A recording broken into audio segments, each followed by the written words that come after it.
Phil, please.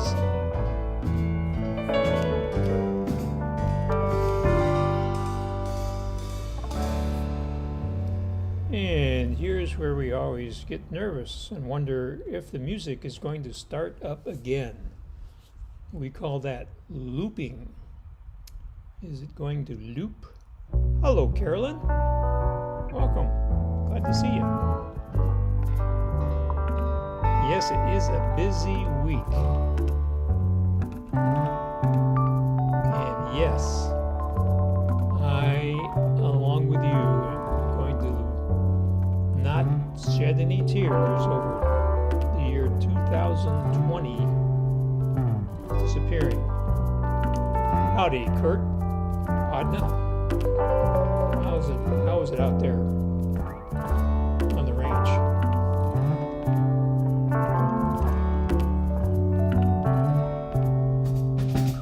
Interesting. Okay, there's about a 17-second delay between the time that you put a comment in and I see it. Just so you know, always going to be a little bit of delay until we all have fiber. House. High-speed internet.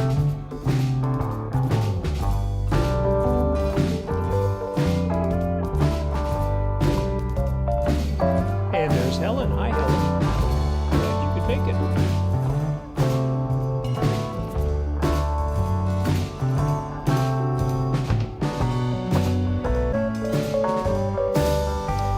Hola, indeed. That's interesting. Okay, the music kind of did a little funny thing there. I don't know why. But we live to fix things. At least I do. I don't know who this we person is. People. Okay, gotcha.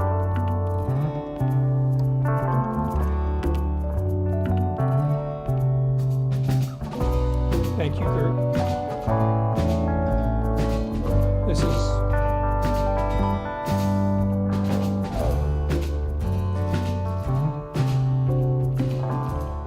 I just noticed that the countdown timer is it's somehow reset itself all by its little lonesome. So according to the clock on my Mac, it's 11:58. And again, there is a delay, so it may not be 11:58 on your clock yet. I'm living in the future. So Kurt, is that better? Can you hear me better now? So this is a little different setup than I normally have because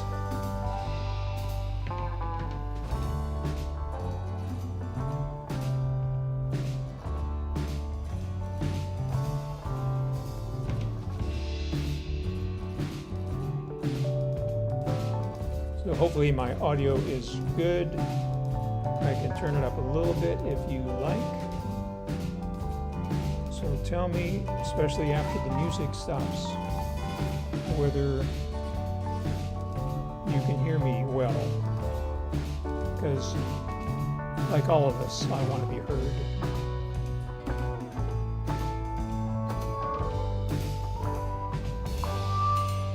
Okay, hi Phil. We'll be calling you later.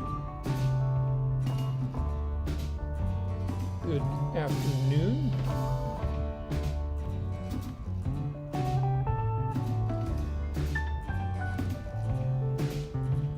Okay, well, we got lots of people joining now. Okay, thanks, Kurt.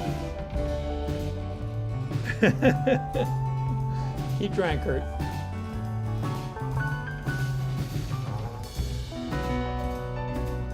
Okay, we're waiting for the 1200 to roll around.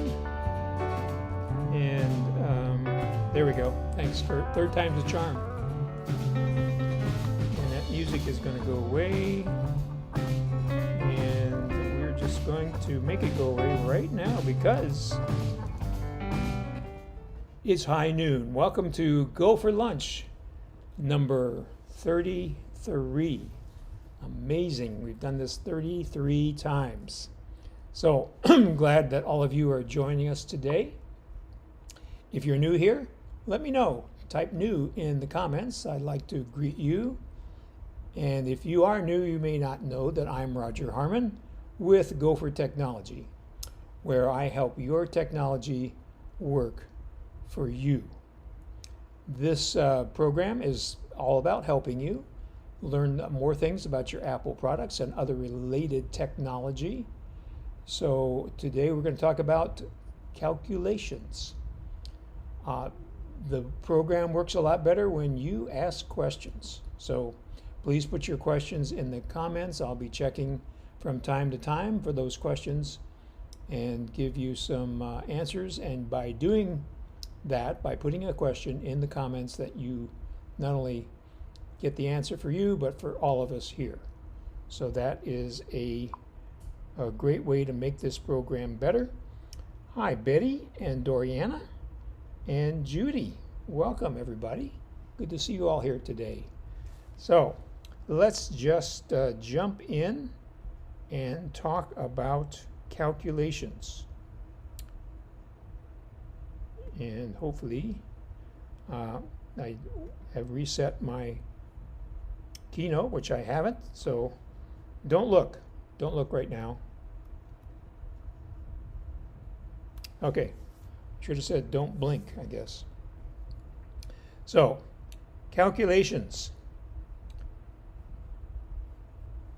You can use the calculations for on your Mac, on your iPhone, on your iPad, and also you can do it on your Apple Watch, as well as use Siri to do calculations. So lots of ways to get calculations done on your Apple devices.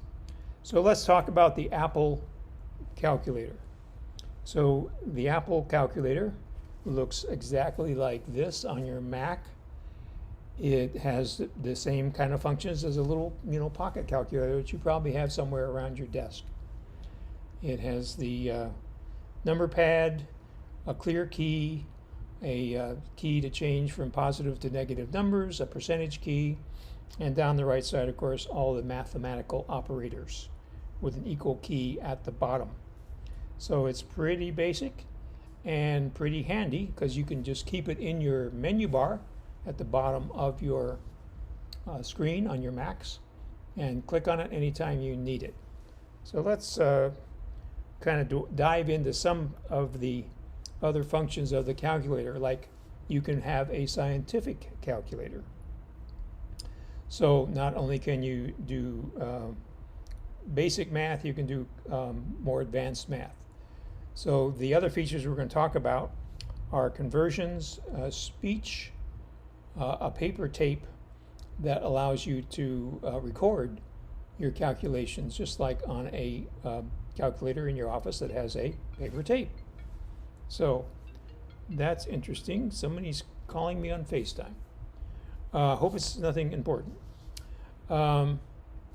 So there we go. So let's jump into the actual calculator and show you some of these features. So we're going to go to our desktop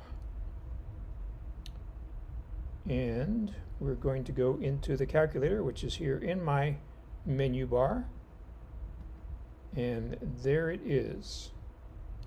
So let me move a few things out of the way here so I can see. We're going to close that for right now and grab the calculator. There it is. Okay, now we're cooking. Okay, so we have a calculator here. The number 9 is up there. And we're going to hit the clear key. And when you hit the clear key, you get the all clear key.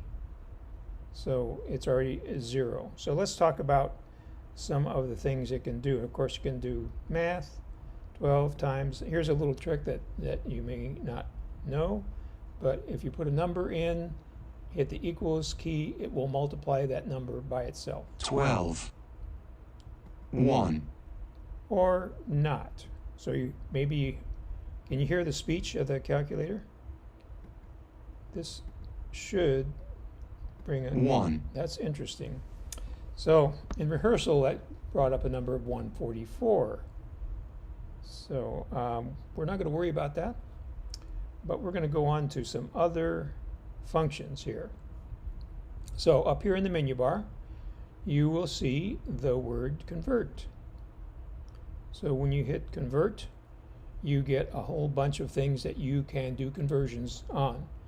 You can do area, currency, energy or work, length, power, pressure, speed, temperature, time, volume, and last but not least, weight and masses. Now another nice feature here at the top, you see recent conversions. So if you have something you're converting all the time, it will stay up here in recent conversions. For example, if I wanted to convert $1 to a peso, that would be $1 equals 20.09 pesos. Good for the Americans, not so good for the Mexicans. Because I mean, when I first started coming to Mexico, the exchange rate was $1 to like 12 pesos. So their currency has devaluated a little bit there. So let's look at another conversion here. So we're going to go back up to convert, recent conversions. But so here's one important point. Before you do the conversion, you need to put the number you want to convert in the calculator first. So we're going to clear that number. We're going to put in the number 2. Then we're going to go to convert in the menu bar at the top of your screen. And we're going to use a recent conversion, and that is pounds to kilograms. So it turns out that 2 pounds is 0.91 kilograms. So almost 2 there. So that's very handy. So here's some other things you can do, as I alluded to earlier. You can, it's over here in window. I don't know, for some reason it's not a logical place to put show paper tape, but it is a window, so I guess it does make sense. And if you'll notice over here on the right, there is a keyboard shortcut. Command T will bring up the paper tape. Also Command 1 brings up the basic calculator. Command 2 brings up the scientific. Command 3 brings up the programmer's calculator, which your children or grandchildren might use if they're learning programming. But we're going to go back to the basic calculator. As you can see, I've been practicing. So we're going to clear that and do some more calculations. So let's do 45 divided by 10 equals 4.5.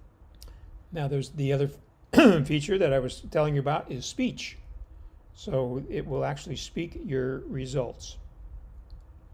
So we could continue by multiplying that by 2. 9. And that gives us 9. So, Betty, do you mean you're not seeing the menu bar? When I evoke it, let's see here what happens. Susan. Yes, Susan, great point. The currency is updated every day. I don't know if it's updated during the day, more than one time a day, but it comes from Yahoo Finance. Of course, there are sites on the internet that will give you, like, within 15 minutes of currency. So if that's important, then you would not want to use this, because I think this is just once per day on the calculator. So you have the paper tape here. So what you can do is you can print the paper tape. So if you go here you can print the paper tape. And if you want, so you can see these numbers are pretty small.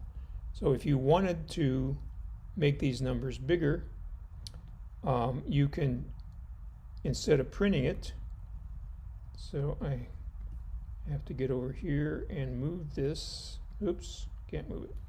So let's see if I can close it because I can't see the cancel button. There. So a way to close things on your screen sometimes when you can't see the button to close it because your screen has a font that is larger so it's easier to read, but then things disappear at the bottom of the screen, is use Command period. That's what I did to get rid of that. So now I'm going to go back up to File, and the menu bar should be showing up there, Betty, in the very top. I see it on my screen. You can also save the paper tape. So you would give it a name, and of course decide where you want it to go. So what you could do is, by saving the paper tape, you could open it in TextEdit, another built-in program on your Mac, and then you could enlarge the font. So there is a way to get the font bigger, but there's additional steps required to do that. So we're going to cancel that out, and we're going to jump back here into our presentation slides. So there we are. So again, the calculator has these functions which you choose from the view menu, or you can use the command keys. Command 1 for basic, command 2 for scientific, command 3 for programmer. So as we demonstrated, you can do conversions. You can get a paper tape which you can save and or print, and by using TextEdit you can save it and make the numbers larger. So let's talk about the iPhone calculator. It's very similar. It has a scientific and a basic calculator, and it also has the memory function. So I'm going to turn on my iPhone here, and we're going to go look at it.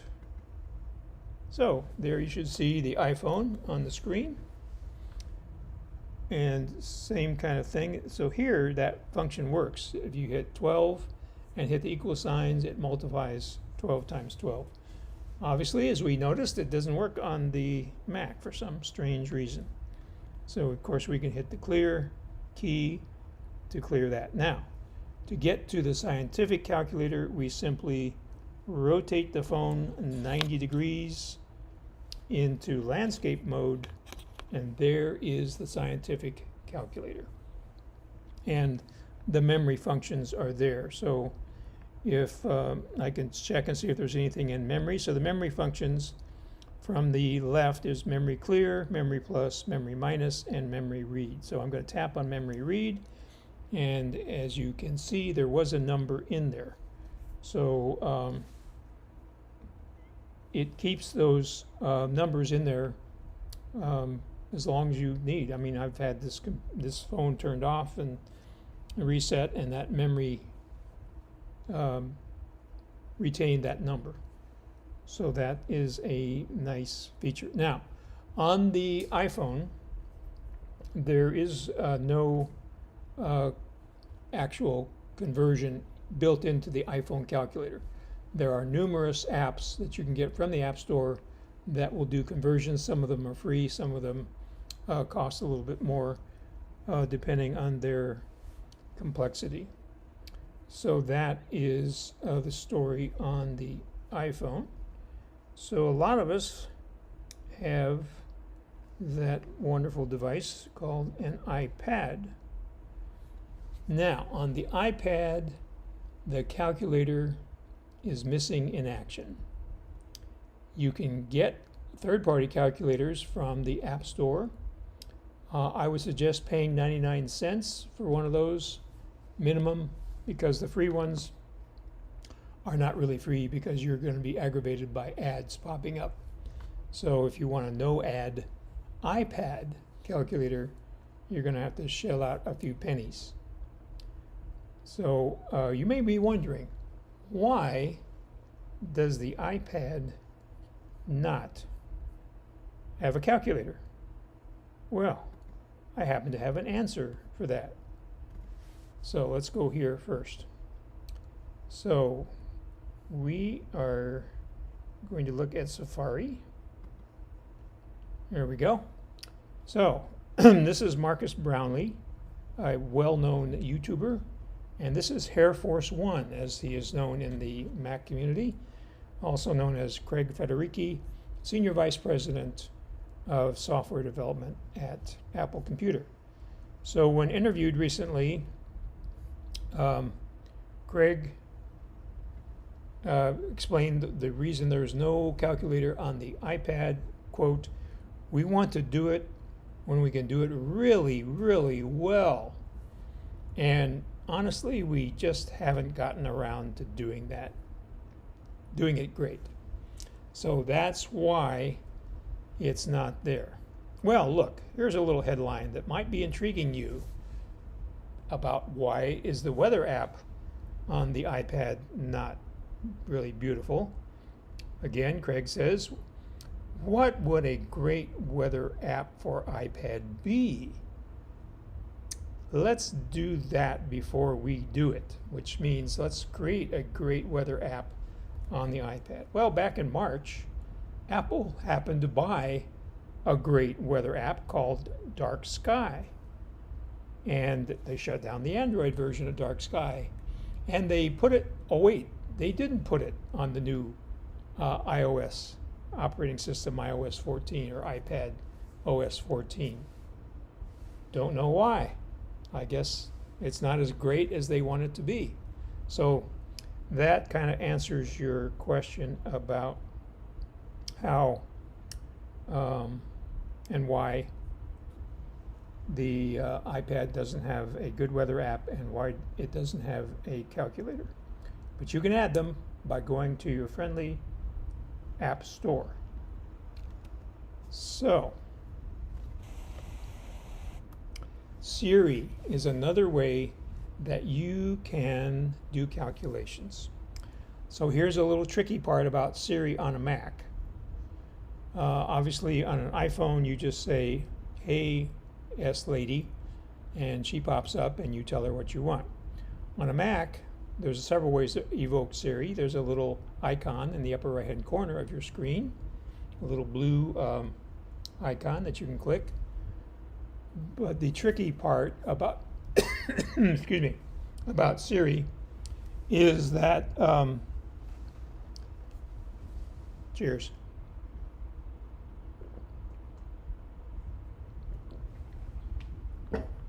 That's better. Is that the keyboard shortcut for Siri is Command Spacebar.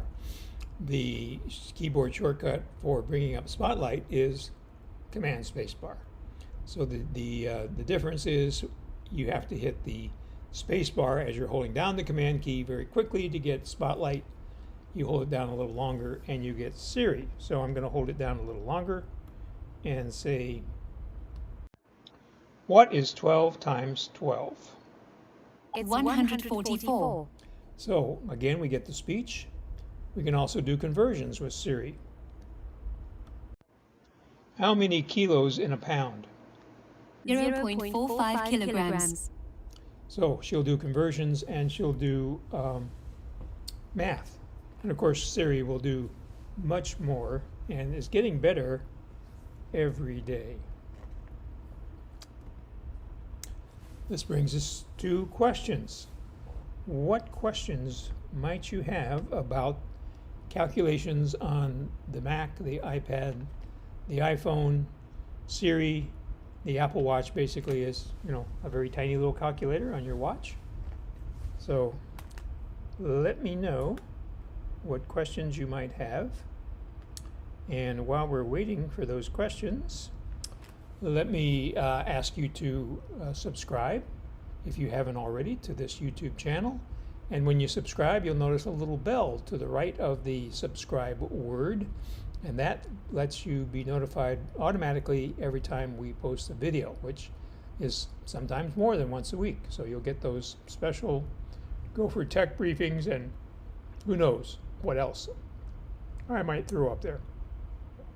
I'm getting all choked up just thinking about it. Also, we would appreciate it if you would share the GoFor Gazette, which goes out every Monday morning, usually at 7 o'clock, and send that out to your friends and family and relatives that use Apple devices, and that will help us help them, which is our whole mission here, is to help people with their Apple and other related technology. So, hopefully you learned a few things, and also Google does calculations. That's right, Susan. Thank you for bringing that up. So hopefully you did learn a few little tricks with the calculator that you may not have been aware of. That was my goal for today. So have a safe and happy holiday season, and I will see you next week.